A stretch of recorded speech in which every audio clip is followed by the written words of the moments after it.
இந்த விழாவை பொறுத்த வரைக்கும் இந்த விழாவின் நாயகன் ஹாரிஸ் ஜெயராஜ் தான். அவரை பற்றி முதல்ல சொல்லிட்டு அப்புறம் நான் என் பேச்ச தொடங்கி முடிச்சுக்கிறேன். இன்றைய தினத்தில் ஹாரிஸுடைய உழைப்பு வந்து அசாத்தியமானது. ஹாரிஸுடைய ஃபேன், பயங்கரமான ஃபேன் நான். அது அவரே பேசும்போது அப்புறம் சொல்லுவார். இப்பயே பிட்டை போட்டு வச்சாதான் அப்புறமா நம்மளை பற்றி சொல்லுவார். ஏன்னா அவருடைய கம்போசிஷன்ஸ் எல்லாமே முதல்ல கேட்கும்போது நார்மலாக இருக்குது, அப்புறம் கொஞ்சம் கொஞ்சமாக கேட்கும்போது ரொம்ப பிடிக்குது. அதுக்கப்புறம் பார்த்தா இளைஞர்களை எல்லாம் மொத்தமாக இப்போ ஒரு ஹாரிஸ் மேனியா மாதிரி போய் பிடிச்சிக்குது. அதுக்கப்புறம் பார்த்தா ஒரு ஹாரிஸ் ஃபீவரே ஓடுது. எல்லா செல்ஃபோன்லேயும் அந்த காலர் டோன், அந்த ரிங்கிங் டோன் அவருடைய பாடல்களாக தான் இருக்கு.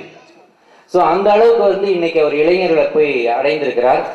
இன்னமும் நிறைய புதுசு புதுசாக யோசிக்கிறாரு. இந்த படத்தின் பாடல்களும் பார்த்தாக்க கொஞ்சம் கொஞ்சமாக பெரிய ஹிட் ஆகும் அப்படின்னு தான் எனக்கு தோணுது.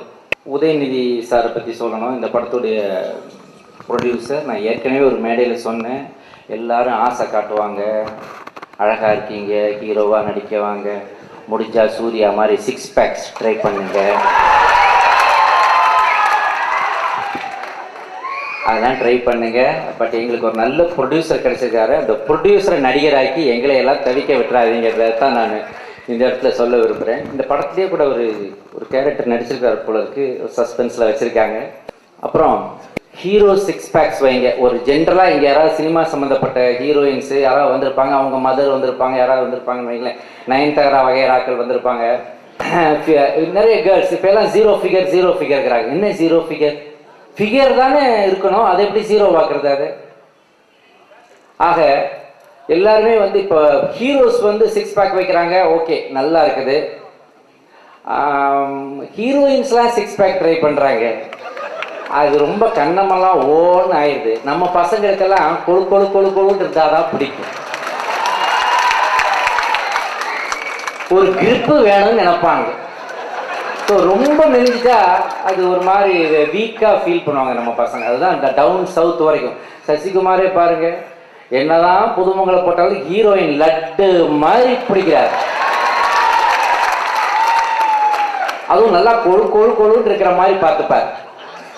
நான் கூட நினைச்சேன், என்னடா இது திடீர்னு சுப்பிரமணியபுரம், நாடோடிகள், பசங்க, மாயாண்டி குடும்பத்தார்லாம் வருது, சினிமா வேற ரூட்டுக்கு போகுதோ, இனிமே பிரம்மாண்டமா எடுத்தா பார்க்க மாட்டாங்களோ, இனிமே யதார்த்தமா எடுத்தாதான் பார்ப்பாங்களோ, இனிமே மேக்கப் மேனுக்கெல்லாம் வேலை இல்லாம போயிருமோ அப்படின்லாம் பயந்தேன்.